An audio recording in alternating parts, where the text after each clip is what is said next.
Kia ora te whānau. Welcome back to Planting Seeds, the Planting Seeds podcast.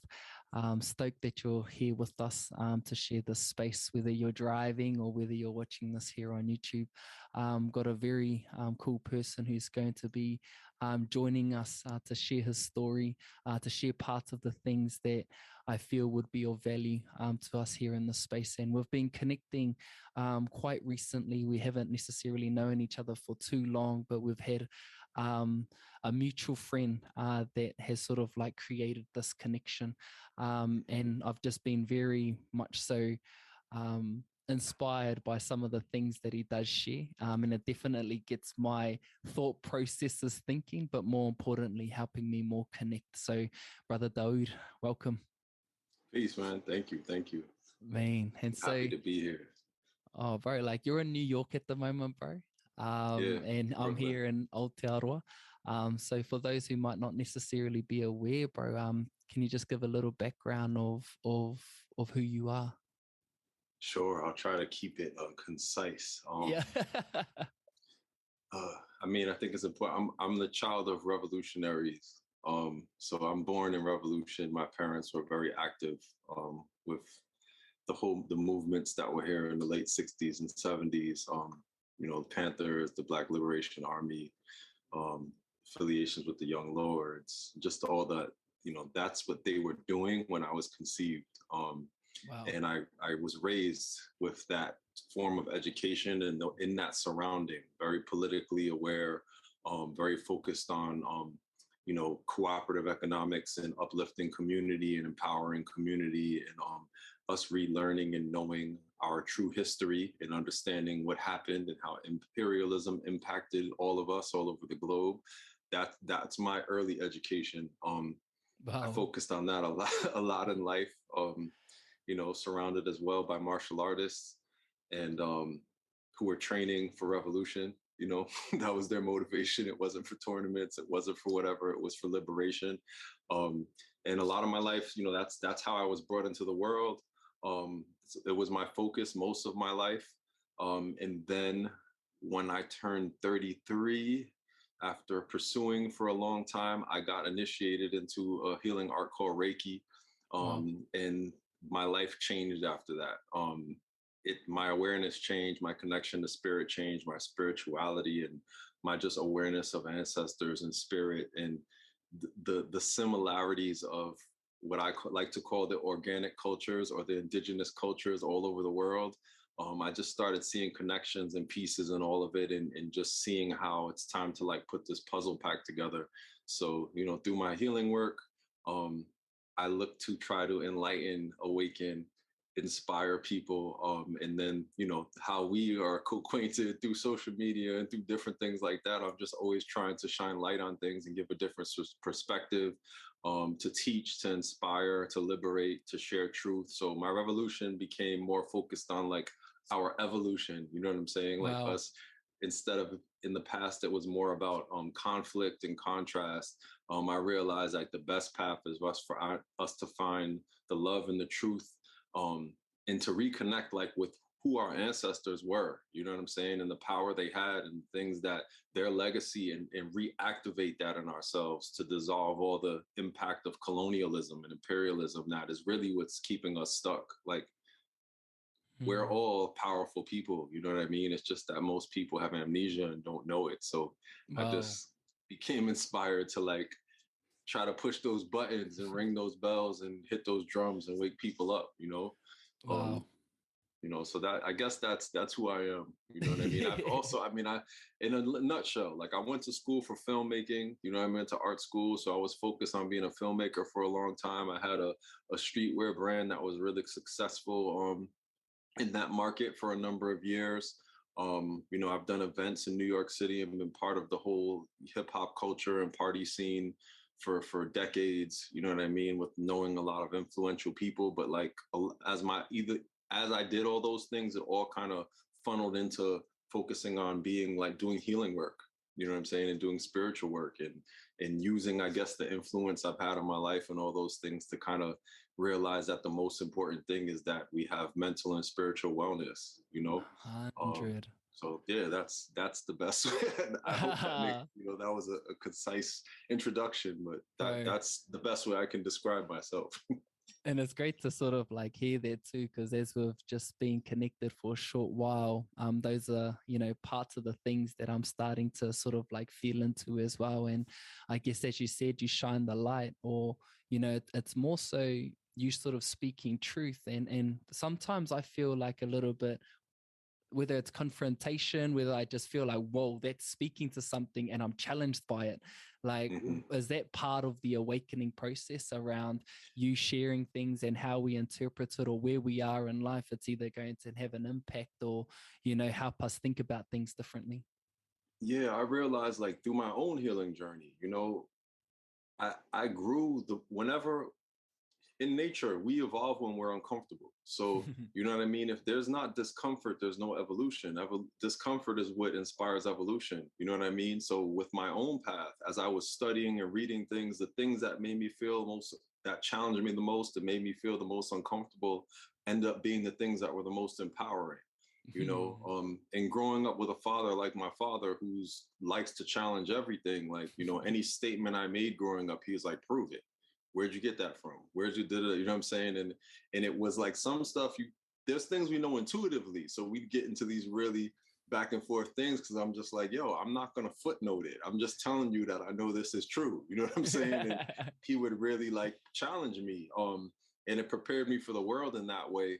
But being that like within my own father and with my own brotherhood and with my partner, the people who are closest to me, we're always holding each other accountable for the things we say and the things we do. And it's why I feel I've become the person that I am, and that there's the strength in the tight-knit community that I have. So for me, yeah, I'm willing to make people uncomfortable. That's okay with me. You know what I'm saying? I mean, our brother Netic, that's what, he is like my little brother, you know what I'm saying? But that's what we loved about each other, you know what I'm saying? Because it's just like, I don't care if people get mad at me, I'm gonna say it. You know what I'm saying? And in your anger, you're either going to explore that there's truth to what I said. You're going to have to really get deeper into what you feel you believe, and then find a way to show me that what I'm saying is wrong. But I'm going to say what I'm inspired to feel is true, because I feel that's my responsibility, especially when it's in contrast to what pop culture is saying and what mass media is saying, which we know in the most part is indoctrination. So I'm it's not that I'm like purposely trying to push people's buttons and mess with people. It's just that this is my truth. And I know that often my truth is going to be in contrast to what most people think, because I understand how people have been educated. You know what I mean? So it's comfortable for me to be that in that space, because honestly, like I said, I was born into revolution. So, you know what I mean? I've never expected to be on the side of the norm, you know what I'm saying? Or the side of what everybody was. I never was. As a child, I wasn't, as a child in school, I was always, getting in issues where I had my parents would have to come in all the way through college, because I would argue with my teachers all the time, like, that's not true. That's not what happened. You know what I mean? No, these are the people who did that. This is whatever. Those people actually were the bad guys, not the good guys. You know what I mean? It's just been my path. So yeah, like I understand that things I say make people uncomfortable and shake people up, and some people stop speaking to me, but that's okay, because it's the truth, and I don't. It's my truth. You know what I mean? And when it becomes wrong, I'll say I was wrong, and I'll say like, oh, I'll contradict. I'm happy to contradict myself.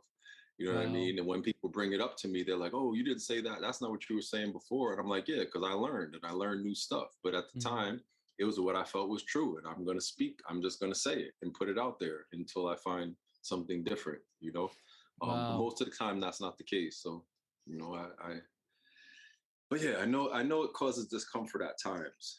I think because that's where we are, Yeah, I feel it's like super inspirational in a way, because when someone is speaking their truth, then it is something, that the big bro Netic did say too, is like he would rather make people uncomfortable than for him to sort of dim his light in order for him to sort of like make others feel better about where they are.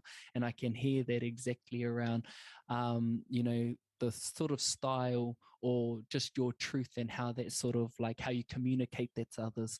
And for me, I just interpret it in a way and I really sit on it and I'm like, wow, there's some deeper truth there. Because when I let go of like, I guess some of the thoughts that immediately come up and I sit with it, there's a bigger, like a deeper part of me that connects to it. I might not fully understand about where it's coming from for you, but when I connect to it in that way, man, I do sort of like see it, I feel it. And so it's awesome to, I guess, see that journey unfolding for you, but more importantly, what it's lighting up for me.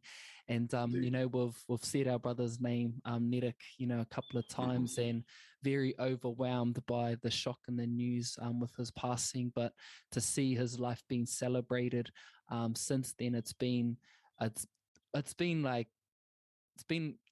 I don't really know the words, but just to see his life being celebrated in the way that it has been, it's been like, whoa, it's been next level, you know? So can you speak a little bit about that, bro? Yeah, I mean, it's amazing. You know what I mean? Like that aspect is amazing to me. It's I'm gonna say that what has occurred following his transition was my charge. Like as I was aware of what was going on and as I was aware of what was happening, you know, the messages that kept coming to me was like, we need to celebrate him. We need to remind everybody why he was important. We need to uplift his spirit and his legacy and his message and his whatever, you know.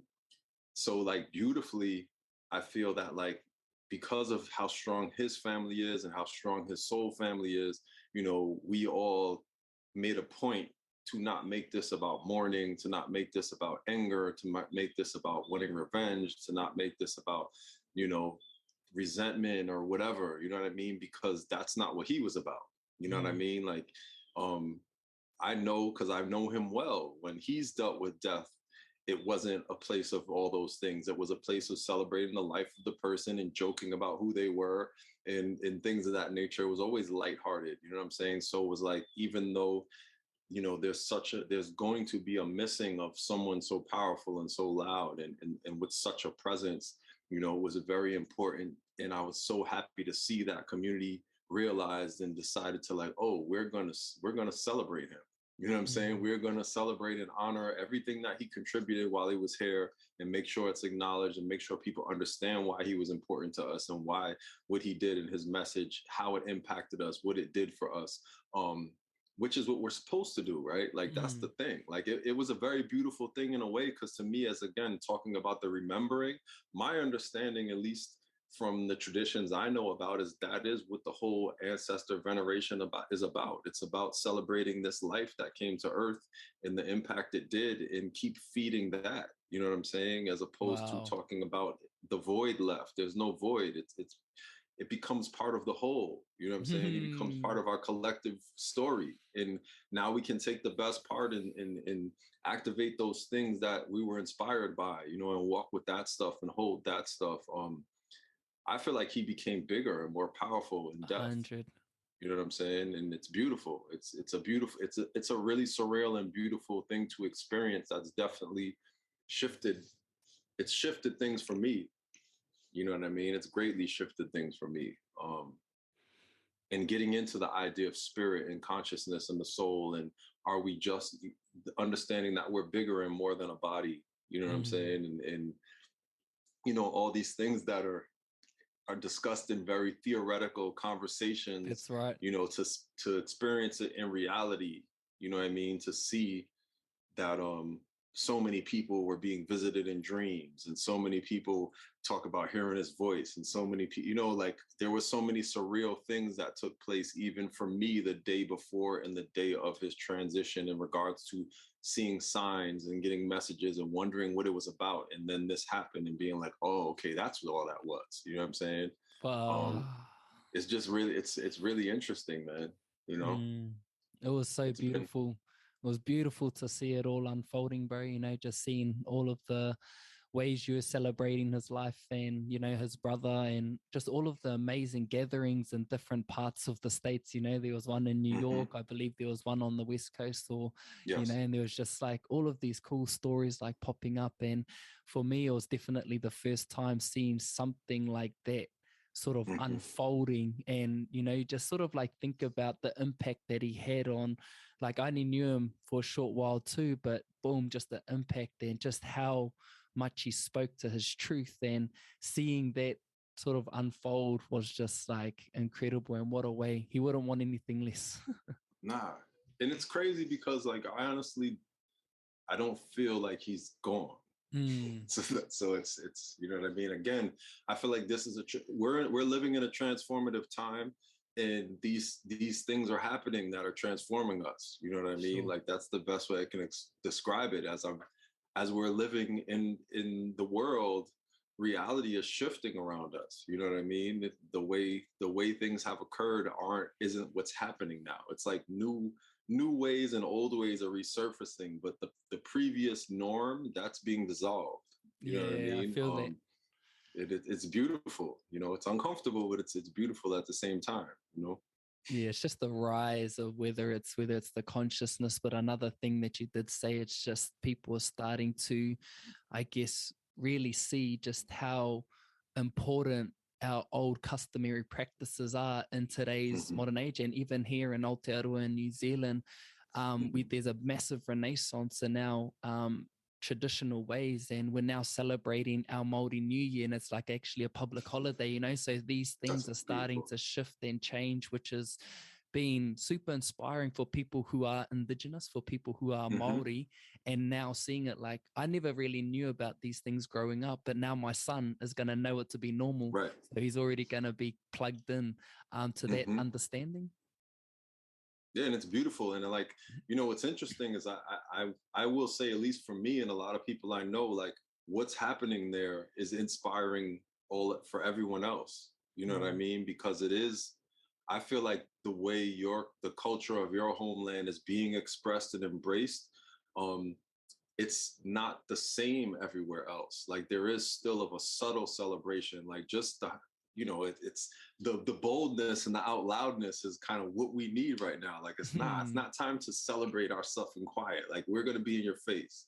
You need to remember that this was here and these are the people and this is the land that our ancestors come from. And you need to hear our language and you need to see our tattoos and you need to see our dance and our music. You know what I mean? It's like this is what needs to happen right now.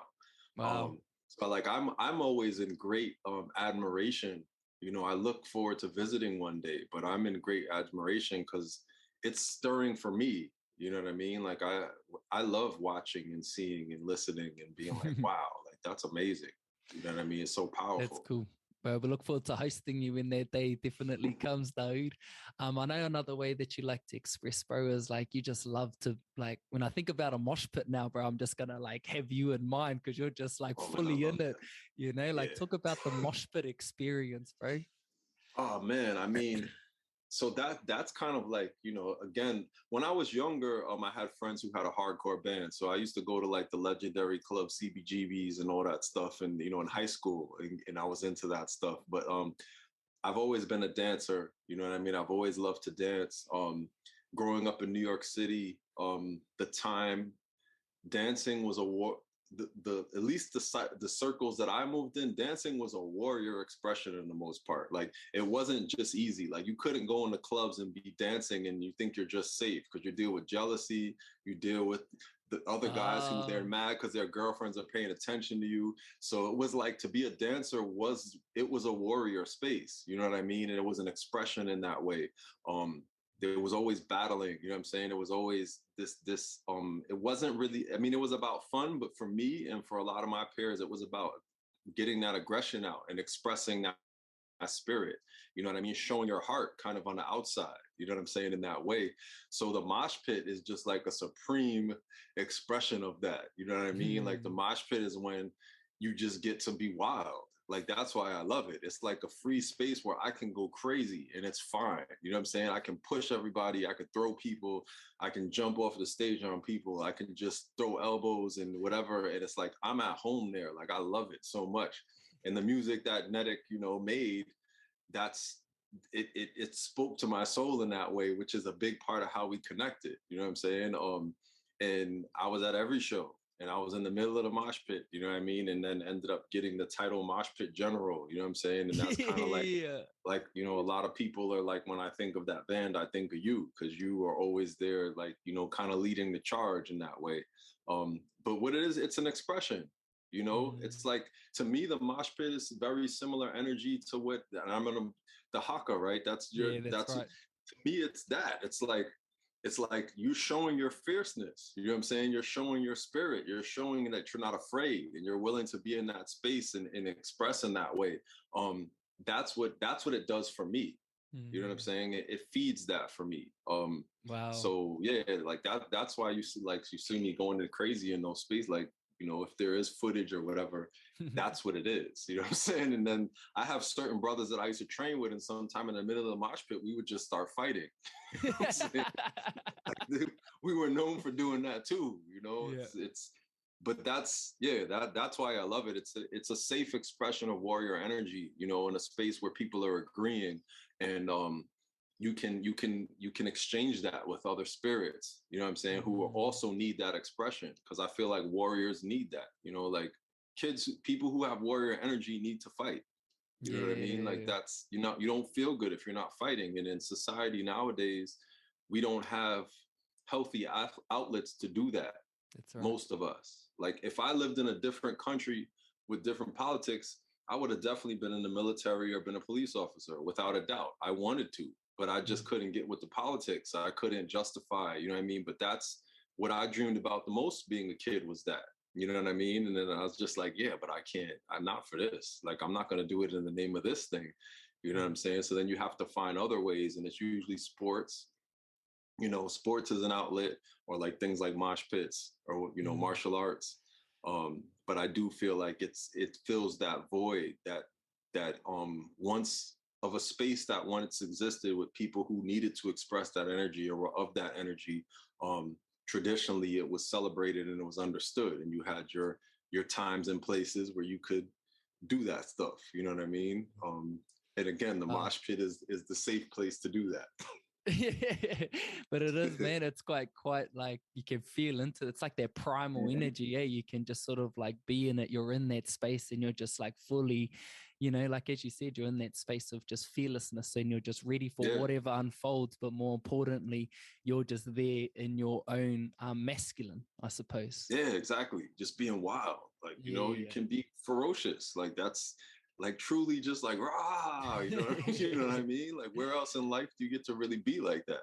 And that's something that, you know, we do sort of within the haka space as well, is as soon as you hear a call, you hear something, you know, which is usually the leader, like something just ignites within your body.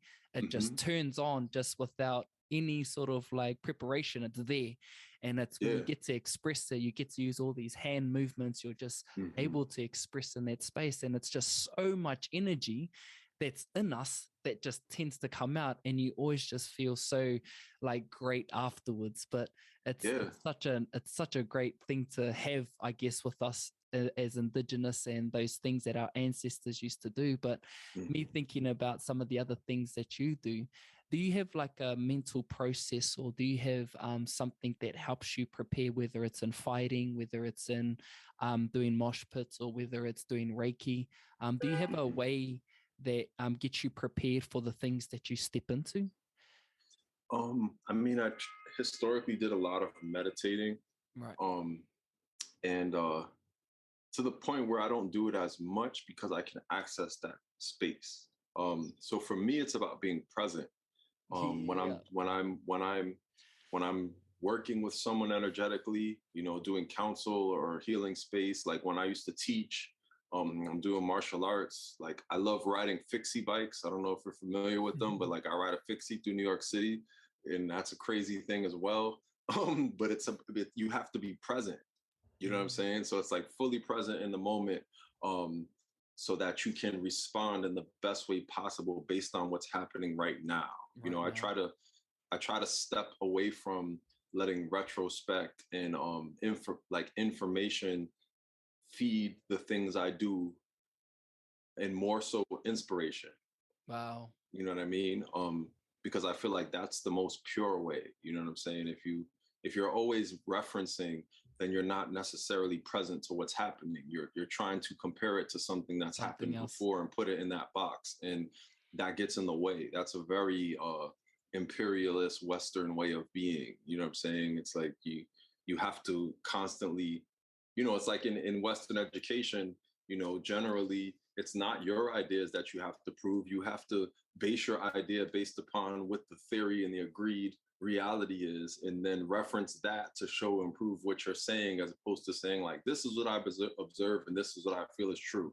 You know what I Wow. mean? Like, you do that in college, then they say, well, what book did you read? What other expert supports that? You know what I'm saying? What's your references? So it's not really about being present. It's about upholding something that's already existed, that exists within a paradigm that isn't about freedom and liberation and free thinking. So, it's a cycle. So I try to step out of that as much as possible, again, and just be present in the moment and do things that keep me present to the moment, so I can enter that flow state. You know what I'm saying? So I can enter Yeah, sure. that space to channel, you know what I mean, and be connected to spirit and be connected to the bigger consciousness, that we've forgotten how to connect to in the most part. You know what I'm saying? Like, Wow, most of bro. us are rarely there. Yeah, that's so cool, bro. The people who will be listening to the podcast, they'll know that's been like my favorite topic of the moment is the present moment, as I've just recently read The Power of Now, and it's just completely changed my whole world, bro. It's like Yeah. I can feel it, like that book has directly impacted my life. Oh, sorry. It's talking about presence. I can just hear like some audio coming in from a vacuum, bro. I'm just gonna go and Yeah. that it might just disrupt our. Definitely. Hold on, sorry. Sorry about that, brother. Yes. But yeah, it's been like my favorite topic. Like over the last couple of months, I've read it, and I even just communicated to my wife this morning that I just feel probably the most joyful that I've felt internally in my personal life, despite everything else that's been going on. And it's just because I've been really mindful around being present, not being lost in thought and just being connected to what it is that I'm doing, whether that's me being a father, whether that's me listening to my partner, to my wife, and actually taking in what she's saying and applying certain things when I'm doing things that, whether it's training or doing my mahi, it feels as though the more present I am, the more it gives, the more it provides, whether what it is that I'm doing. So I've just been really enjoying you talking about the present moment. And how do you feel people can connect more to it? Because we've got a lot of chatter going on. There's a lot of things happening in society and people's lives, and there's so much distractions. And so is there a simple way that you feel that could help Yeah. people be a lot more present? I mean, I'll say meditation for the word, but there's many ways to meditate. You know what I mean? The first step is unplugging. We have to be Ooh. very mindful of where we're placing our attention. These days, with these phones and with all this stuff, we spend so much time tapped into and ingesting external information all the time, to the point that like it's so normalized that a lot of people don't even realize it. Like they're always looking down at this device, um, receiving, and that's going to affect us. That affects us emotionally. You know what I mean? It affects us mentally, and doing it so much will also lack the contrast of understanding what it means to be in quiet. You know what I'm saying? Because everyone's doing it so much now that they don't they're not aware of the impact.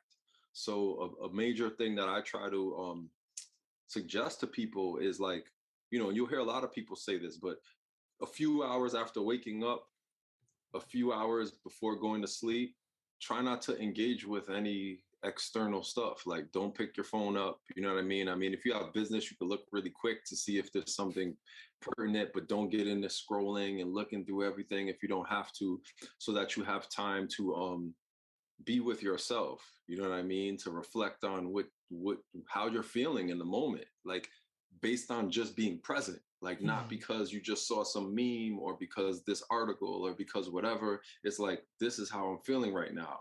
Okay, where is this coming from? What thoughts am I entertaining? Whatever, and just being present to yourself. In regards to meditation, what I think is really important is just like sitting and listening. You know, I like to sit and meditate, and I'll actually try to hear everything possible, like every sound that's going on, and just sit there and try to identify it all, you know, and be like, oh, I hear a bird, I hear this truck, I hear this hum coming from whatever, and just really try to tap into my surroundings and just be present to it all. You know what I mean? For me, I find peace in doing that. I can usually meditate the longest when I'm doing that. And it gets to a point where I'm not even aware that I'm doing it anymore. You know what I mean? It's like you can get to a timeless space where you're just connected with everything. So that is something that I do, and I try to do often, and I do it all the time. Like I'm most of the time, if I'm sitting, I'm doing that. You know what I mean? Like I'm not like, I try not to just be thinking about things. It's not like really at 10 a.m. I'm gonna do this. You're more so feeling into it when it just occurs, right? Yeah, like, you know, it's for me, I've always been in that space. Like I've always been a person when I'm young and people were like, yo, you're daydreaming. I'm like, no, I'm not daydreaming. I'm not tuned into everything that's here. I'm sitting and observing and listening to it all and watching everything and paying attention to everything. It's just the hyper awareness, you know. That's also, you know, I was talking to my father about this the other day, because he was talking about how when I was a kid, you know, they tried to medicate me for being hyperactive, which I guess today would be called ADHD. You know what I mean? I had to do an extra grade after kindergarten because I just couldn't stay still and focus. And you know, we were talking about how most, like a lot of athletes, martial artists, it's a that honestly, that's a warrior trait, hyper awareness. You know what I mean? Like you can't be a good hunter or whatever if you can't pay attention to every sound and everything that's going on. And you know what I'm saying? You can't be on a battlefield and survive if you're not paying attention to every sound and everything that's going on, and looking and seeing through peripheral vision, and your ears being able to tell you proximity of things, you know, to feel things, the wind on your skin and all that stuff. So that's something that I've always kind of known about and been in the space of, because again, I was raised around martial artists. You know what I'm saying? My father is a martial artist, multiple black belts, you know, my stepfather, my godfather. And there was always a part of the training of like talking about just sitting and feeling, and, you know, doing training with your eyes closed and stuff like that, and learning how to like feel someone come, you know, energy, you know, feel some motion around you, and all that type of stuff. That's very important. I think that that kind of awareness is what people are lacking now, you know, and it's the thing that animals have, you know what I'm saying? Like it's they're tapped in a different way. Like I'm always amazed that my cat, like every day she knows that now's the time to eat. She has no watch, she has no clock, she just knows this is what's up, it's time to feed me now.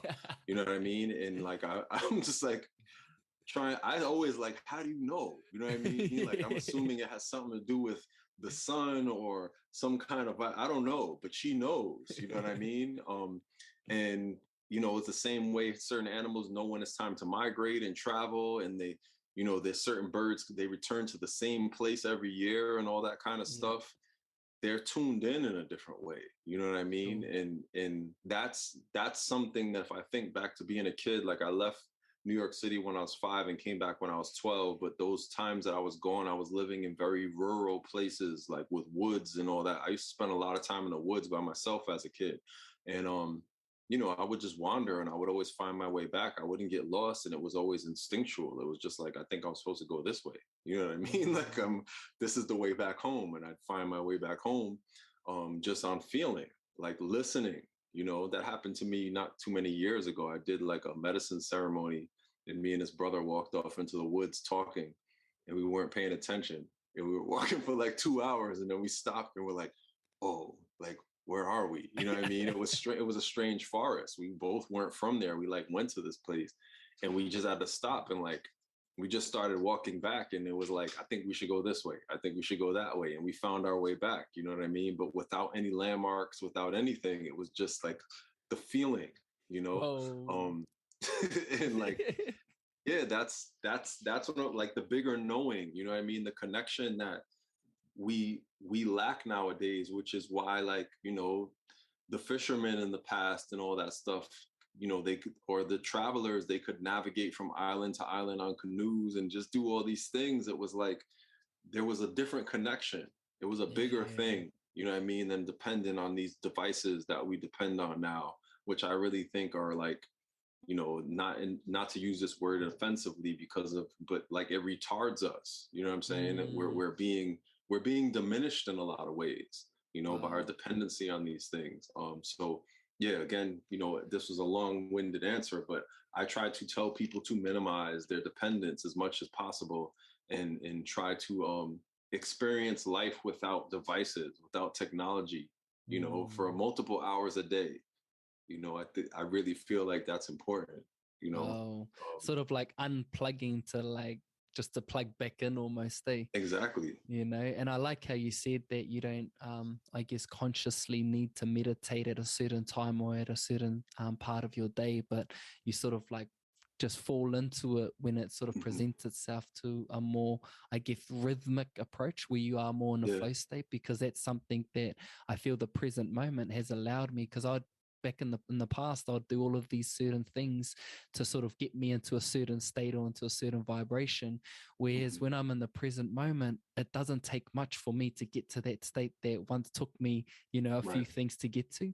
And so it's cool to hear that, you know, when we do unplug, we and just actually have a bit of time to process and just to be with ourselves, even if we're not feeling so great, just sit with that, Hmm. right? If we're Yeah. feeling good, like sit with that, and just giving that opportunity just allows us to, I guess, know how to plug in. But I guess that Hmm. unfamiliarity of sitting within all of our emotions and all of our thoughts is what makes it a bit challenging for people to even know what the present moment is, or how do we just sit with these things when it doesn't feel so good, you know, which Hmm. is why we reach for our devices, which is why we distract ourselves by overworking and all of these kinds of things. And so, you moving into Reiki, bro, was that a Hmm. natural progression, or did something just happen, or was it Um, spontaneous, or what got you into that space working with energy? it's multi-layered. One, my mother got initiated into Reiki in the 90s. So it was I've been doing it now for 17 years. I think she has a good 20 years before me, right? Well, So I knew about it from her. Um, and then I was intrigued by, you know, what it was. You know, I've always been, I'm a science fiction nerd. So like, you know, I love Star Wars and Jedis and stuff. So to me, like, and I love like martial arts films and all that. So like anything that deals with chi and moving stuff, like that's always been, you know, intriguing to me since I was a kid. So the one was the introduction from my mother, just understanding that possibility. And then as I was getting more into my own martial arts training, learning more about Qigong and different arts that deal with using energy, especially like, again, like the Southeast Asian stuff, like Indonesia, Philippines, Vietnam, like I feel like those arts are just different, you know what I mm, mean, than the more traditional um, well, China and Japan has it, and Korea has it, but a lot of that stuff's been so commodified. You know what I sure. mean? That it's not as connected to the root. You know, it's been diluted in so many ways. Whereas like a lot of the Southeast Asian stuff is still very pure and family oriented, and it's more like you have to earn access to it. But once you get access and you prove yourself, now you're getting it for real. You know what I mean? So as I like started learning about those things, um, arts that would deal, you know, that ride along the lines of supernatural and magic in a way. Um, Reiki kept kind of resonating with me, like, oh, maybe this is a way to access that stuff. You know what I mean? So my initial interest was for those reasons, just like curiosity and trying to find a teacher that was credible. My mother's teacher had transitioned, so I couldn't learn from that person. So it took a long time to find someone. And then through a relationship with a friend of mine who's from India, who I used to just talk about, you know, different philosophies and things like that, just in my reading. And I was reading this book called The Hindu Sound that talks about the spirituality of the Hindu religion has a lot to do with the speaking of the prayers and stuff. You know, Wow. not, it's more like the sound of the prayers is really where you feel the spirituality and speaking it in the language. So I was talking to her about it and she was like, oh, you should talk to my mother about this. So she put me on the phone with her mother, and I was speaking to her mother in India. And then later I had mentioned that I wanted to learn Reiki or energy healing. She was like, oh, well, my mother that you spoke to, she's a master, you know? So then I had to like go through hoops with her and speak with her and have dinner with her every time she came, you know, she came, and eventually she agreed to teach me. Um, and when I got initiated to the first, or what they call an attunement, the activation into the first level, I just changed. You know what I mean? My compassion changed, my empathy changed, the way I experience energy, the way my presence and awareness of my own energetic field and my body and people around me and all that stuff, just the sensitivity enhanced. Um, and that was a real that was like the spark to what I find was the path that I'm on now. Because it Whoa. was like, with such awareness, I couldn't even hide from my own stuff. I had to deal with my stuff. I had to deal with the truth of things. I had to like face what I was feeling, face what other people felt in response to things I was doing and all that type of stuff. And it kind of like shifted how I move, you know what I mean, and how I experience life. And then it just led me into deeper and deeper studies and other stuff. But yeah, the Reiki, for people who don't know, Reiki is a Japanese discipline based upon an ancient innate human ability dealing with energy healing that exists, and there's iterations of it that exist in, you know, the indigenous cultures and disciplines all over the world. They're just not called Reiki. Sure. And the founder of Reiki had to study some scrolls that were written in Sanskrit in order to activate the Reiki. So Sanskrit, we know that's a language from Tibet and ancient India. You know what I'm saying? So people say Reiki is Japanese, but it was expressed and called Reiki by a Japanese person. Yet that's not the root. It doesn't come necessarily from Japan. Um, but yeah, so it deals with harnessing and channeling what people call prana or chi or ki, which is life force energy, healing energy, that permeates everything. You know, Wow. and the way I kind of explain it is kind of like the sun is there all the time shining, you know what I mean? And we feel it. Yet when you put a magnifying glass in the sun, now you have a laser, you know what I mean? So Hmm. that to me is what an adept, someone who's a Reiki practitioner, and that's what you become. You're like the magnifying glass. So it's not that it's necessarily my light and my energy. I've just trained myself to become present in order to focus and concentrate that energy, to help other people heal and reconnect. You know what I mean? Wow. And It's really interesting. have you had some pretty, I guess, extraordinary experiences within that space, bro? Like, people coming in with like a lot of things that they need to deal with. And what are some of those experiences that you can speak to? Like, have they had a Um, moment where they've come in and they've just left completely like changed? yeah, I mean, one of my students got diagnosed with kidney stones, and they kept saying they had to operate, and she worked on herself consistently, and when she went back they were gone. You know what I mean? Oh. She didn't have to get the operation. Her doctors didn't understand how that could have happened. They were too big to pass naturally. So that's an amazing thing that happened that I'm not going to say I directly had, but she's someone Mm. who I taught Reiki to, and she used it and it worked. And that was amazing to me.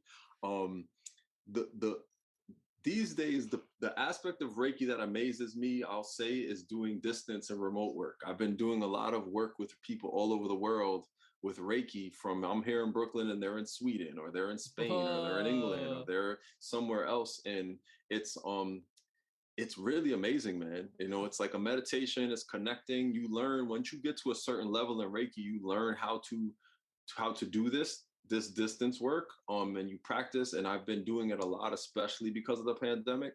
Mm. um Before, I did it with friends and family. That made sense to me more because we were connected. But during the pandemic, I started having people reach out to me from all over the world, and I was working with them, and they were having experiences and I was having experiences, you know, people I don't know from anywhere, and I'm working with them, and then I'm just like, I feel like you have a pain in your left shoulder and this, and you need to like things going on, and Ah. they would reflect back to me like, yeah, like that's what's happening, you know what I mean? That's really amazing to me. Like, I'm still intrigued all the time by it. And I'm still intimidated in ways every time a new person I don't know contacts me, because it's like I have to shake the westernized thinking in my mind of the fact that like it doesn't make sense. You know Yeah, what I mean? sure. Like And I have to trust that, no, this is an ancient thing. We can all do this in some way. We really are all connected energetically. We're all connected to the earth. We're within its atmosphere and within its field. We don't question that I can pick that right now, like you're across the world and it seems like we're speaking instantly through this device, right? Yeah. There's something connecting that. It's energy connecting that. So we have the same technology. It's based on the technology that's built into us as humans. Wow. That's to me is what it is. It's no different than picking up a phone and texting somebody across the world.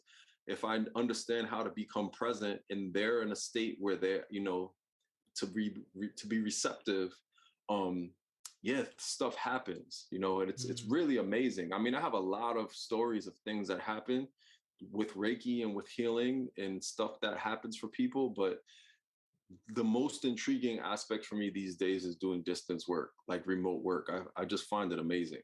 Wow. You know what I mean? Like I truly do find it amazing. I could imagine so, but like speaking in that space of spirituality, we at this point in time, we're in a space where it's like time and space, where when you connect to it as spiritually, it's space and time, where there's no sort of like distance, there's nothing really, because when we meditate or visualize, we can feel as though it's already present in our life. But then when we open up to reality, now time sort of like with us and there's a separation there, but when we connect to something spiritually, it's already there present. And I get it and what it is that you're sort of like communicating. And something that I've been, I guess, sort of like looking into or trying to better understand is, I guess, the roles that we have within this reality. Like I'm a father, I'm a husband, I'm a content creator, I'm a podcaster, and I guess a lot of the disconnection that I've felt at times, or what I can definitely see in observation, is that we get so, I guess, attached to these roles or to these sort of like hats that we wear. And if they're all of a sudden gone, we're left with this feeling of like, well, who am I? Right? Do you have anything based around that, bro? Because I know a lot of ego is wrapped up in that mental image and all of these things that we attach ourselves to. Again, it goes back to being in present, right?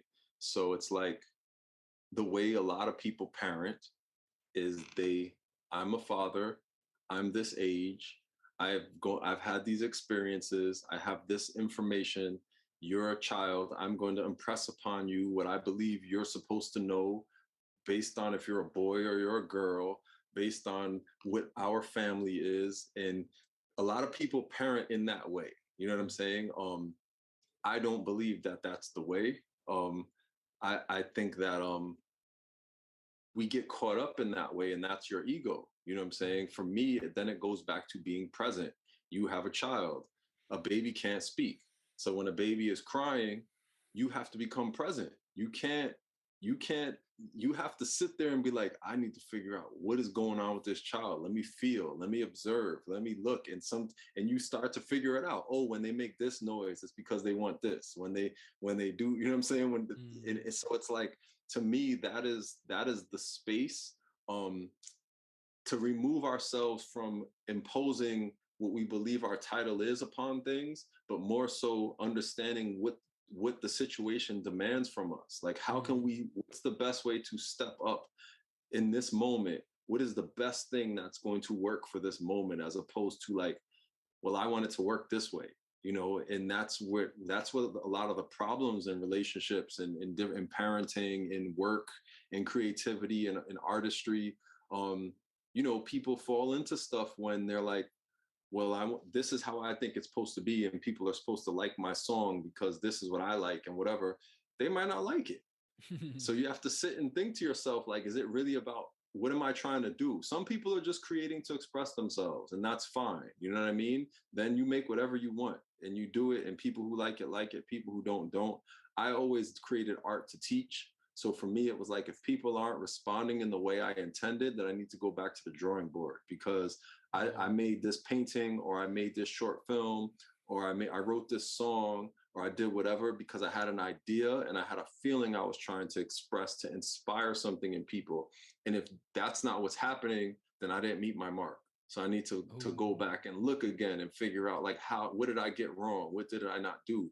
So it also then it depends on like what a person's role is in the world. You know, a teacher of mine used to always say some people want the understanding and some people want to be understood. You know what I mean? And that to me is the difference between someone who is functioning from what we would say are like the negative expressions of ego and people who are more healthily connected to their ego. You know what I mean? Because ego is not a bad thing, and ego is what makes you take a shower and brush your teeth. You know what I'm saying? So like the ego is not a bad thing. It's just how much of a role does it play in our life? You know what I'm saying? Like how guided are we by it? Is our ego in a sense of validation why we do everything? You know what I mean? That's fleeting, and that puts us in a situation where we're externally empowered. You know what I mean? So it's like how can you sit in moments and how can we become present to what's being required of us and then show up in the best way possible based on what the moment dictates, I guess, is what I try to teach people who allow me to teach them. You know what I'm saying? And what I try to do myself, because again, like the word husband means a whole bunch of things to people all over the world, and it looks different for each person who is a husband, right? And and there's a different need for each person who is a wife or a husband who has a husband. You know what I'm saying? So it's like, is it really about the word, or is it about what the agreement that you attach to the word? You know what I'm saying? In the expectations and the needs that person has attached to that word, and us answering that, you know what I mean? As opposed to being like, this is what I believe a husband is, so this is what I'm going to do. And because you're my partner, then you have to do da da da. But they're a completely different person. Their worldview, their needs, might be very different from what we imagined a husband was. You know what I'm saying? And if you do it that way, it's going to be problematic. So you got it. It requires listening to what a person. I always say, when people tell you what they need, and believe them. You know what I mean? Like if they tell you what we tell each other what we need. So we have to choose to believe it. And if we believe it, and then make a choice of how we want to engage that. You know what I'm saying? I try not to push back on what people express they need from me. I listen, and then I'm just like, okay, I hear you. This is what I can offer. If that works, then cool. You know what I'm saying? But if it doesn't, then we need to figure out another agreement, because I can't necessarily, I can still have to be honest with who I am and what feels comfortable for me and what feels good for me. You know what I mean? And if some things that some people want may not feel good, and we have to negotiate that, you know what I mean? And figure out where the middle ground is. Yeah, feel that, yeah, bro. That's unreal. I love sort of like how you've been able to like answer these questions in such a very awesome way, brother. But I did also want to like really think about, because you do Reiki, you're very much so into this healing space. You've got men's work healing as well. I see that collective group of men where you guys just have these chats in the park, and you fellas are doing other things, I'm sure of it. But like, what are you sort of seeing within this healing space, bro? I've just been also involved in a few things over the last few months where I've gone into spaces and I've been surrounded by men, and I've been really observing people who are facilitating these spaces. And there's a lot of, I guess, awakening happen. There's a lot of letting go unfolding. And it just gave me a massive reminder that this work is so important. Right. Yes, and we can't sort of like pretend that it's not there, or we can't get caught up in, I guess, trying to do all of the things that make us feel good in terms of getting the paycheck or doing this or that. And so me being involved in these spaces, I'm just like, wow, this work is just so important. And there's a massive need, because I'm in a room full of 70 men, but I just know that there's like another 100,000 who would love to be in a space like this, or who would benefit from it. So what are you sort of seeing within your space around healing, and how can people sort of feel, I guess, the pull, because it's not an attractive space to come into, Yeah. I mean, so, it's interesting. It's why I think me being the person that I've been, and how I've shown up culturally and socially a lot of my life, which is why I think it's so important for me to do healing work. and for the brothers that I work with who do healing work, because we've held a certain space culturally and socially in our city. You know what I mean? In other places where people thought we were cool, or, you know, we were influential in different things, whether it be in fashion or, you know, the social world and, you know, things of that nature. And I, so because healing is something that people have kind of avoided, and like especially men, we're like, oh, I'm good, I don't need anything, like I'm fine, I can push through it, I can endure, which is an important trait. You know what I mean? You do need to do that too, depending on what role you want to play in the world. You know what I'm saying? Again, like if you're a warrior and you get hurt, you can't stop and cry and be like, oh, you know what I'm saying? You got to push through it. You know what I'm saying? If you're a parent and your kid is up all night, you can't be like, well, I'm tired, I got to go to sleep. You got to stay up and nurture your kid and be with them. And you know what I'm saying? So there's times when we have to push beyond how we're feeling present in the moment and push our feelings down to show up. That's kind of like what is required of a protector. You know what I'm saying? And yet that shouldn't be our normal all the time. You know what I'm saying? We do have to, again, have those moments when we stop and come present to ourselves and really deal with how we're feeling and process those emotions and be with them, so that we can differentiate between like our fight or flight way of being and our at peace way of being. If we're always fighting, or, you know, if we're always fighting, if we're always providing, if we're always protecting, that's certain energy. Yet that certain energy that has a time and place. But if we do it so much, then we bring it into times and places where it's going to be destructive. It's not going to be helpful. You know, it's like a brother of mine used to always tell me when I was younger, I would get into, like, I used to have a hard time in relationships, like with girlfriends. You know what I'm saying? Like, it was just, I was so like in my roughness, you know what I mean, in my young life. Like a brother of mine was like, yo, your problem is you always walking around with your sword out. Like, you know what I'm saying? He's like, you got to put your sword away sometimes. And I just was like, nah, like I want have my sword out all the time, which is fine when you're dealing with danger and stuff. But then when you're dealing with a softer circumstance, you're going to cut where you don't want to cut things. You know what I mean? And so just in the way I would speak or the way I would respond would be very harsh or very, you know what I mean? It wouldn't be gentle. And I had to really observe that within myself. Like the Reiki practice helped me realize that, you know, and then working with like different plant medicines and stuff, I was able to definitely more reflect on myself. But so the point I'm making is that the reason why we do our conversation in the park, you know what I mean, while we do things out in public, is so that other men who aren't connected to us might walk by and see a bunch of guys and somebody's crying, talking about something, and we're all sitting there present, you know what I mean? And they're like, whoa, like, you know, so many random men will come over and join our conversations and stop and be like, yo, like, I walked past y'all a couple times and like, can I just listen? Like, and my name is such and such, and this is what's going on with me. And they start talking about their stuff, and we hold space for them. You know what I mean? And now we got this brother, and he's crying, talking about, I'm just trying to do my best for my kids, and you know what I'm saying? And it's kind of like, so the thing is, to me, is I feel like it's time for men to be more public with our healing and more public with our sensitivity and our vulnerability, and understand that there's strength in that. You know what I'm saying? It's not like, you don't gotta, it's okay to cry in front of people. You know what I'm saying? Like, why not? Who cares? That doesn't distract from me. If I feel like I need to cry and I'm talking to my brothers and whatever, I'm gonna cry, and I've done it. You know what I mean? And when it stops and I go back into my, you know, I'll go back into that.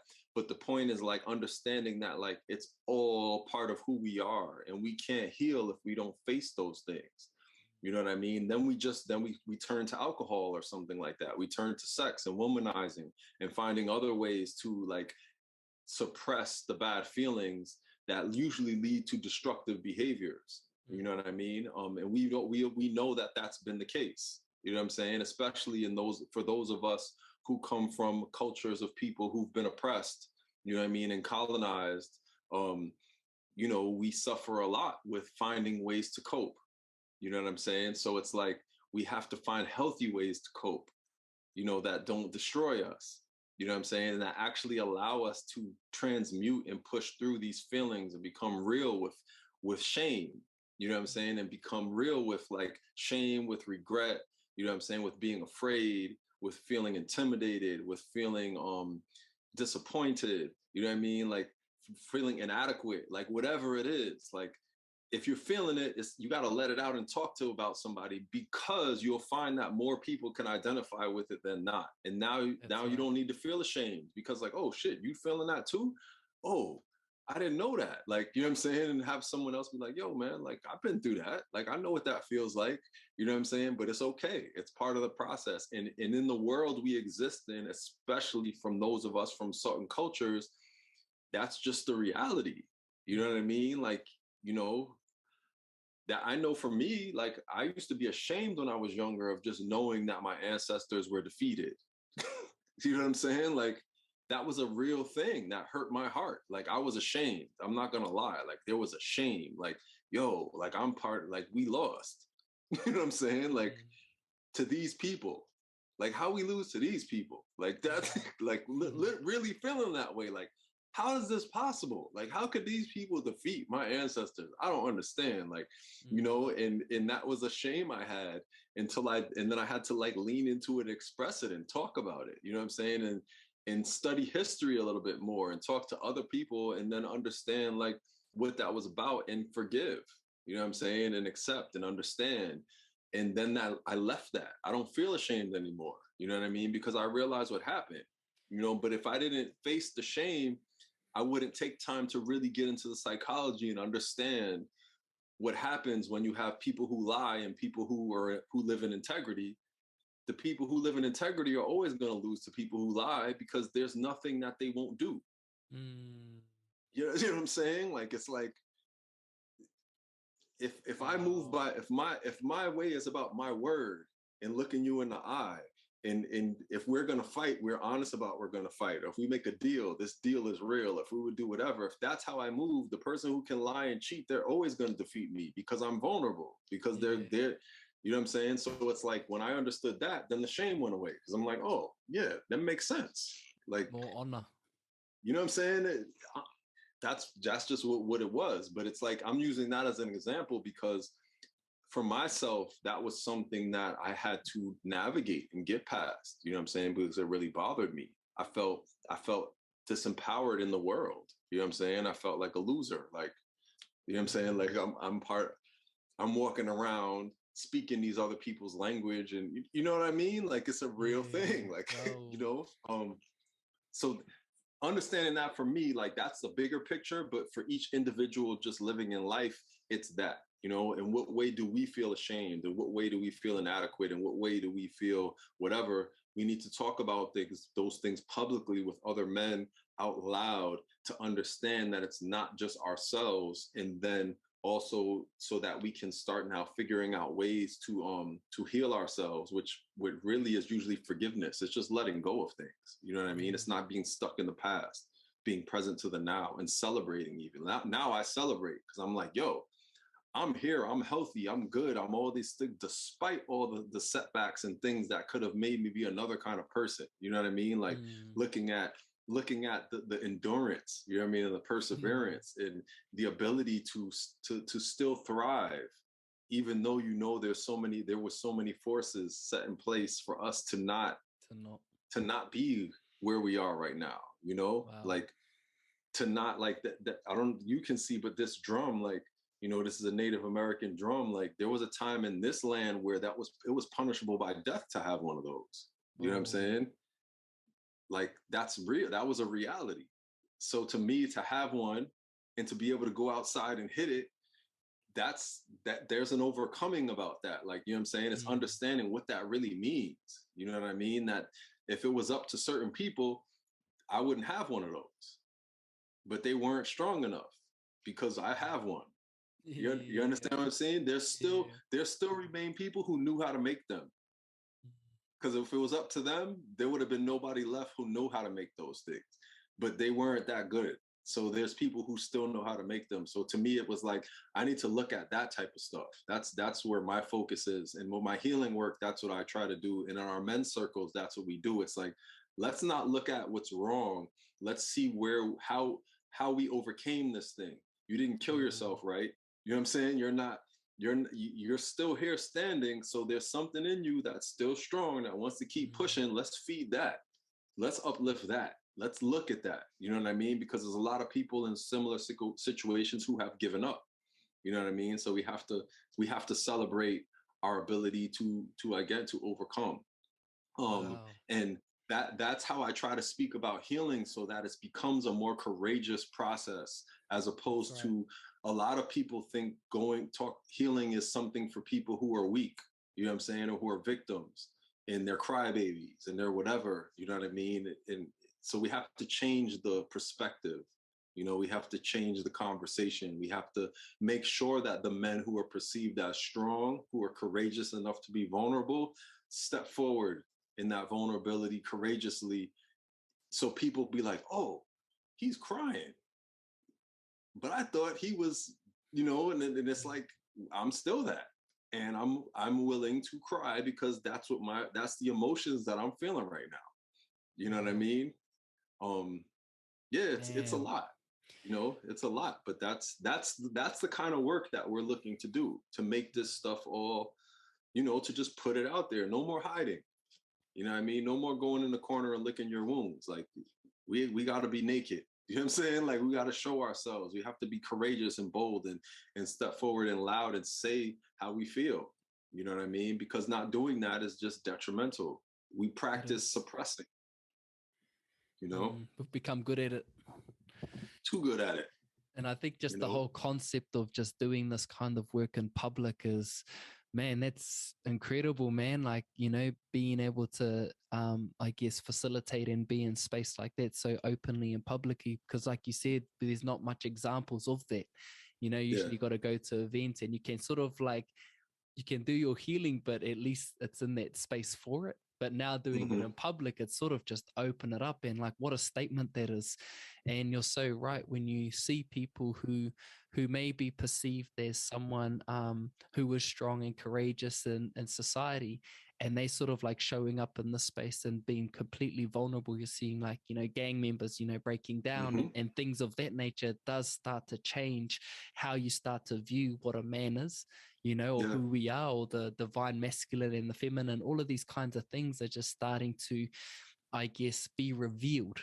I guess a deeper essence or truth of who we are as men. And so, you know, for you to communicate in that around, I guess, changing our perspective on healing, you know, because it does got quite a, perhaps a feminine sort of approach to it, but we need that at times, right? We definitely need that. It needs to be acknowledged, but sharing around the courageousness of it actually does create a different, I guess, view on how we can approach these spaces. Indeed. And it requires, I mean, we do have to have the awareness to create spaces that are safe, Yeah, you sure. know, because again, like for those of us who are the, you know, who exist in colonized spaces and all those type of things, we deal with environments that aren't safe. You know what I mean? So, you know, we're on alert all the time.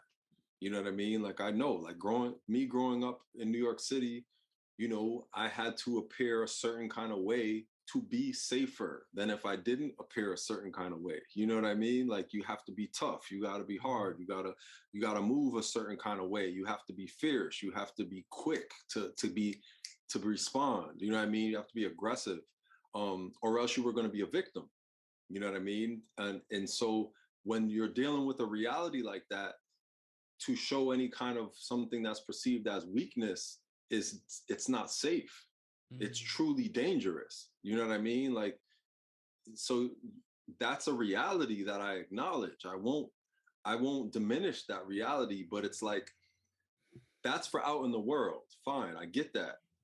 You know, but right now where we are right here, we're safe. And that's what, to me, it's about helping people understand. Like, I work with young people. I'm like, yo, like you in a gang, you doing whatever. I feel you.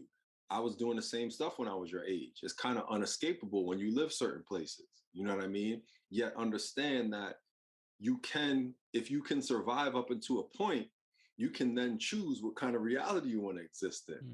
Prepare yourself for that. Start leaning towards that, start looking towards that, you know what I mean?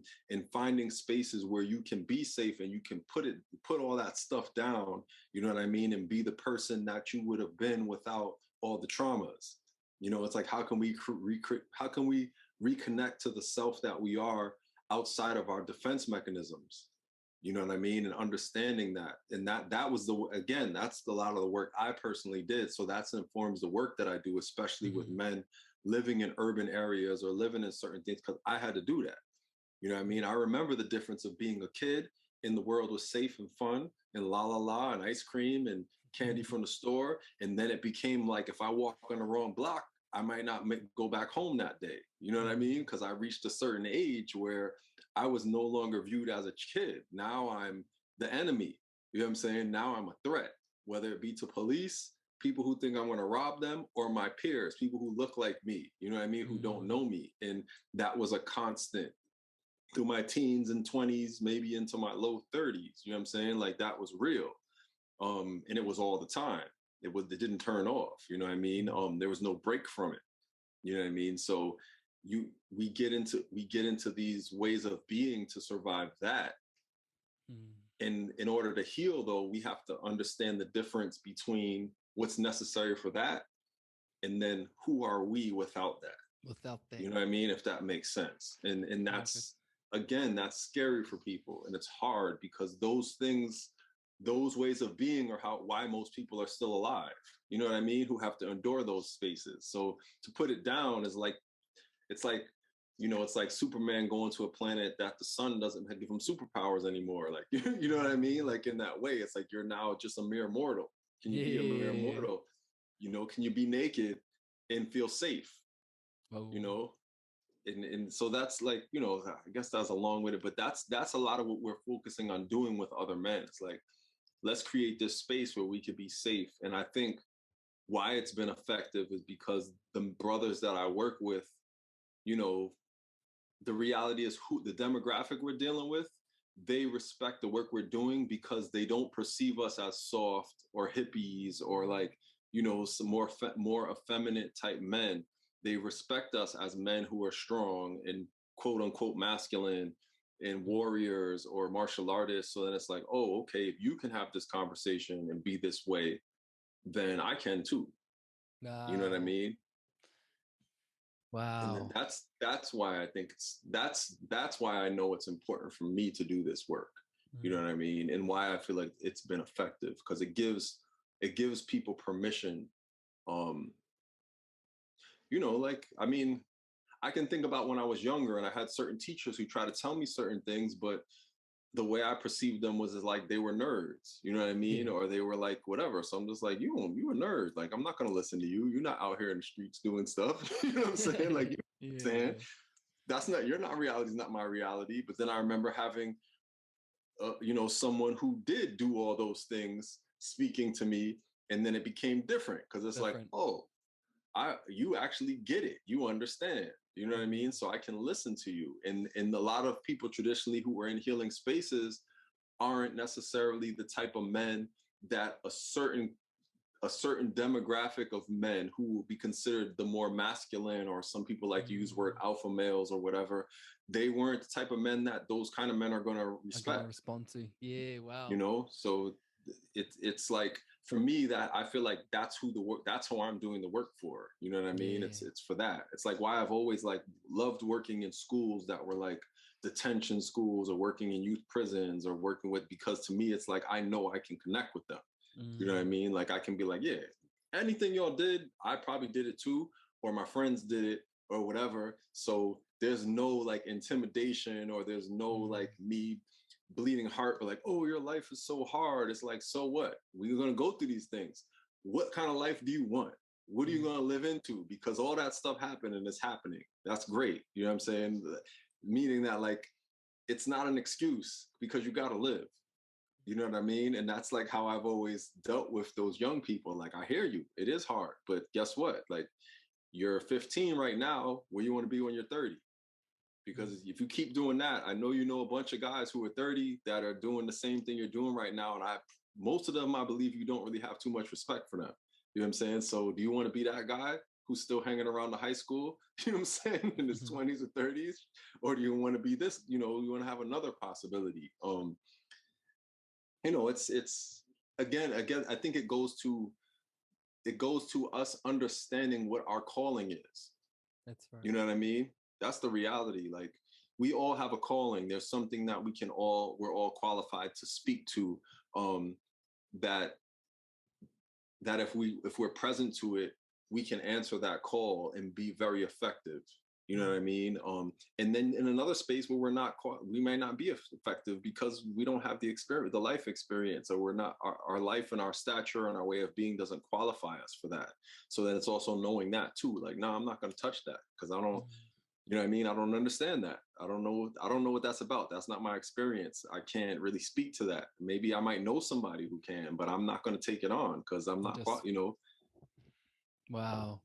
That's again, It's just like interesting when you can speak from lived experience, or actually, I guess, going through certain things yourself, I guess there is like a lot more substance to the message that you are sharing, and there's more relatability, and there's more space of connection because there's like more understanding. And it's not sort of like, and I think it's also the form of communication. No, you're not speaking down upon, you're speaking through, you know. Yes. And I guess that's the nature of being in these spaces of healing. It's like, it's not one just communicating, but it's actually having the presence to listen, right, and to respond based from that space. And sometimes, again, as I was sort of like saying at the very start, the truth is so confronting sometimes that our natural response is to protect, you know, or we sort of like create, I guess, different things that I guess rebuttal or sort of like, you know, react to those certain, I guess, truths. But that's what healing, I believe, is this: if we can acknowledge the truth and just meet in the middle at that space, that's where a lot of the, I guess, either the growth or the transformation or the changes occur. And oftentimes we can have those moments of change.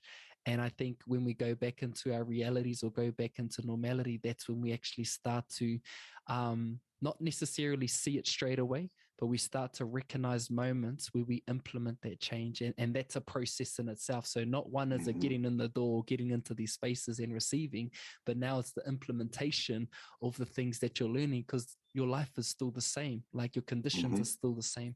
And so that's an interesting part of the healing process as well, as the whole integrating, right? Yeah, I mean, that's the most important process. Like, we can read as many books as we want and, you know, sit in different types of medicine circles and rituals and all kinds of stuff, but it's, what do you do when you go back to life? Like, that's the most important part. Like, what are you bringing back with you when you go back to life? Like, because, you know, it's like, again, I live in Brooklyn. I love to sit outside and meditate, meaning the bus is going by, people are walking by, the police siren or whatever, because to me, it's like, that's where I need to be able to be at peace.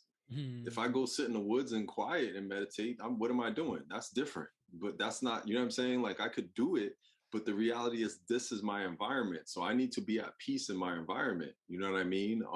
Which means that's integration. You know what I'm saying? That's the integration. And that's the thing, the healing work we do, it's like, how does it inform life? How does it inform your living? You know what I mean? How does it go beyond talk? You know, how does it go beyond introspection and theory? You know, can you give life to it? Can you start applying the insights? You know what I mean? Can you start practicing the things? You know what I mean? And that's the most important part that I think that's lacking actually in a lot of quote unquote healing spaces. You know, a lot of stuff is just circular talking and, you know, people, what do I want to say? Like, you know, certain people affirming certain behaviors and sympathizing and doing different things, which, you know, there's a space for that. But at least for me and the people that I work with, I'm always like, okay, so now what are we going to do? Like, I understood all these things happen. You know, things happen. We have experiences, you know, yet again, who do you want to be stepping forward? What would you like to experience? So let's start talking about different actions you can take to start cultivating new habits and start reinforcing a new reality, not being stuck on what happened. You know what I mean? Because it happened already. You know what I mean? Like, we can't be looking backwards all the time, you know, because then we won't grow. And that's the trick too, right? Like I do think that we know that imperialism and colonialism, you know, they were very what do I want to say? They're very good at the levels of the deception. You know what I'm saying? They're very good at how well they created the traps, and they were able to ensnare and insert beliefs and all these things to keep people controlled in a certain way. And I do feel that like most therapy and psychology exists within that box. So therefore, it's going to still keep you trapped in that reality. You know what I mean? Because that's what it comes from. That's what it's born from. You know, that's just the reality of it. And that's hard for some people to understand. But again, this is where I goes to like, I'm gonna make you uncomfortable. You know, like you can't be free in the matrix. If you're in the matrix, anything that's from the matrix is gonna keep you in the matrix. So if your basis of healing is based on Sigmund Freud, well, you got a problem because he was crazy. You know what I'm saying? And he was a racist and he was a pervert and he's all these other things. And that's the foundation of most modern psychology. You know what I mean? So it's like, that's problematic to me, you know, but we don't, you know, a lot of the stuff doesn't get challenged. I found more healing when I dealt with people who came from different indigenous practices, and the way they approached it and the way those elders spoke to me about things and the stories they shared with me and their approach. That's what liberated and healed me, because it was about true healing. It wasn't about perpetuating a certain reality, you know. Wow. So that's the other, you know, it's like, I don't know if there's this book called Of Water and the Spirit by Malidoma Some, who is an elder, a medicine man, spiritualist from Burkina Faso in Africa. And he wrote this book about his life and about him being initiated into the magical traditions of his people. You know what I mean? His work later on, he's documented of taking people who are classified as like schizophrenic and bipolar and all those type of things, and taking them to his village and putting them through training and just finding out like, no, you really are hearing voices. You're a spiritualist, you're a channel, you're actually hearing ancestors, and teaching them in those people healing. You know, there's a whole conversation happening right now around that, where there's like some of these things that Western psychology will look and label as like crazy or whatever, that some of these people actually have spiritual gifts that don't fit within the Western box. Wow. But in the indigenous world, they understand what that is and they identify it, because forever there's been oracles and priests and medicine people who get messages from source, from the great spirit, from whatever, and that's what they do. But they were trained to do that, and they were identified that that was their gift, and they're held by the community. But in the Western world, they just medicate you and they say you're crazy. You know what I mean? So it's like, when we understand those things, then it becomes a whole different game. And that's again about the remembering. It's like, we need to, you know, there's a lot that's been lost, you know, and it's all over the world. You know, it happened to the Europeans first, and then they perfected it in Europe, and then they came and did it to everybody else. You know what I'm saying? But like, if you look at Vikings, the Vikings were a spiritual warrior culture who had multiple gods, and they were about the elements and all these different things. But, you know, the Christian imperialism squashed all of that stuff, what they call paganism in Europe. And they did it there first, and then they did it to everybody else around the world. You know what I'm saying? But it's like, that's to me what we need to, if we're going to get healthy, we have to look at like anything else. If you take poison and you're having symptoms, when you identify like, oh, this poison caused that, then you have to take the poison out the body and remove it, right? So there's certain ways of thinking and certain cultures that have poisoned humanity. We have to acknowledge that, and then look at, what does humanity look like without these poisons? You know, and that's a big part of, for me, like, that's the lens in which I approach healing. Like, we're all going to be sick and suffering because we live in a sick and suffering society. You know what I mean? It's values, everything about it is messed up. You know what I'm saying? So like, when we can start with that, okay, let's identify that. Now let's try to remove that from our reality and like get into like, what can we remember? What can we learn about ourselves? What can we learn about being human again, so that we can become whole and healthy again? You know what I'm saying? And understand we need to purge this poison, because it's poison. You know what I mean? That's where it goes into me. Like, I don't mind saying that. You know what I mean? I know that there's many of our people who have found power in connection to spirituality through Christianity as we know it. You know what I'm saying? Through the colonized world. You know, there's many grannies and aunts who they'll pray for you and those prayers have power, but that's not the Christianity. That's their power that they would have had in their indigenous thing. They're just using this tool. You know what I'm saying? They're using this tool to do it, but it's not that tool because that tool was given to us to oppress us. But that's how powerful we are, that even with a tool that was meant to hurt us, we can turn it into something good. You know what I mean? And that's to me like what I try. That's where I make people uncomfortable sometimes because that's my conversation. I won't pull punches with that. You know what I mean? Like I know. And again, like I do really believe that like the imperialist education and the way the form of quote unquote Christianity and religion that has been inflicted upon the world in general was not to help us. You know what I mean? Because if you think of who gave it to us and how it came about, those weren't people who loved us. You know what I mean? So they're not going to give us anything that's good for us. They're going to give us things that are going to serve their agenda, which was to control us and enslave us. You know what I mean? So when we can deal with that, then we now have a different way of approaching things, you know? And I'm not going to say it's that because I've also been to Ethiopia, which is one of the roots of true Christianity, and it's very different there.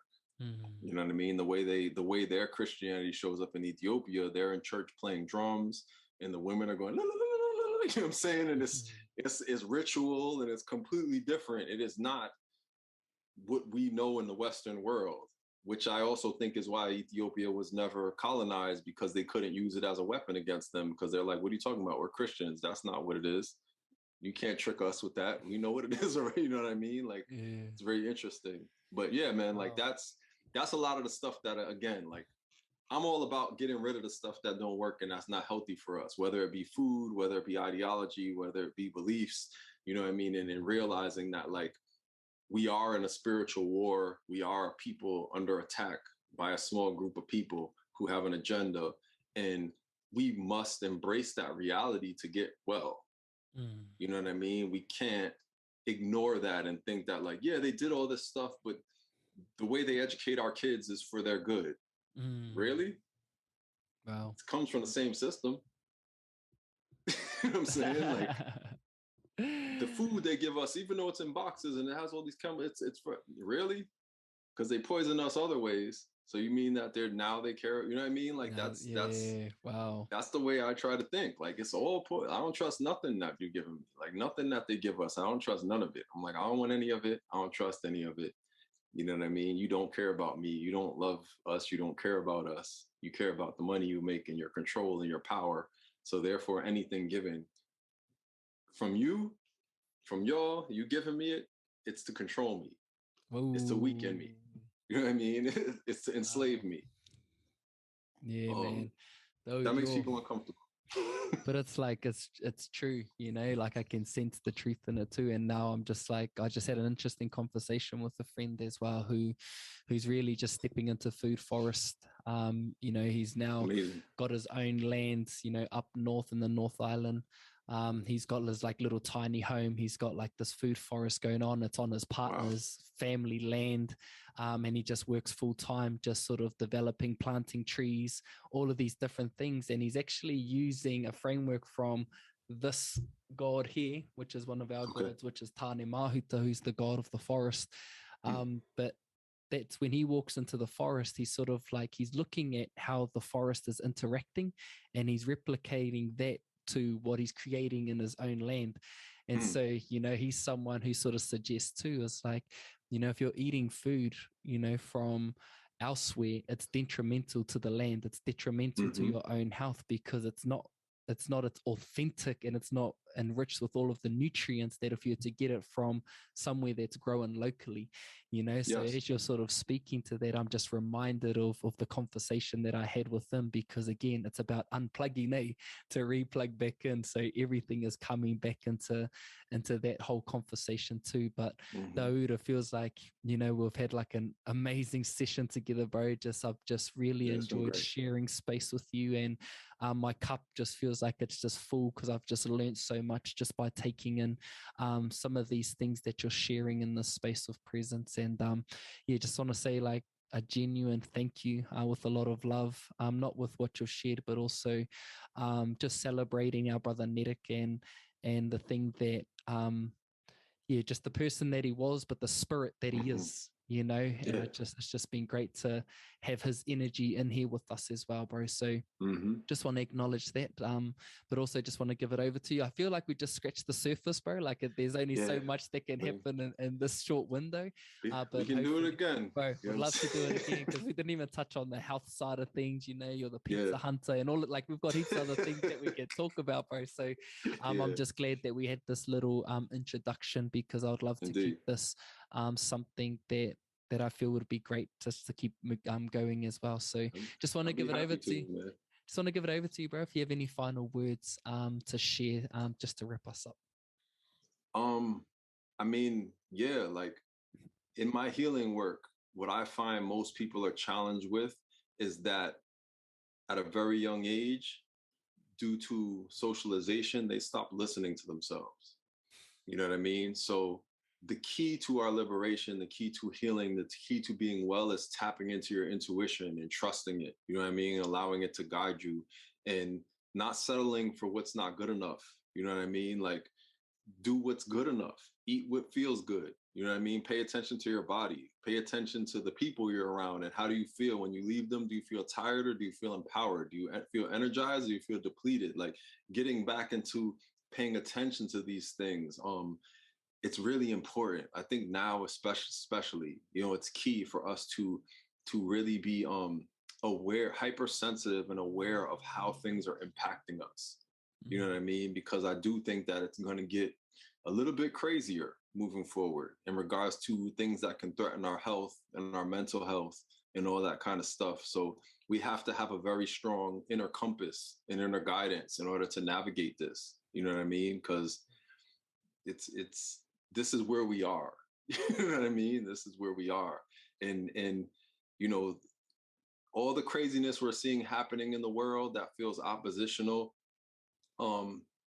it's only happening because we're waking up. If we weren't waking up, they wouldn't be so overt.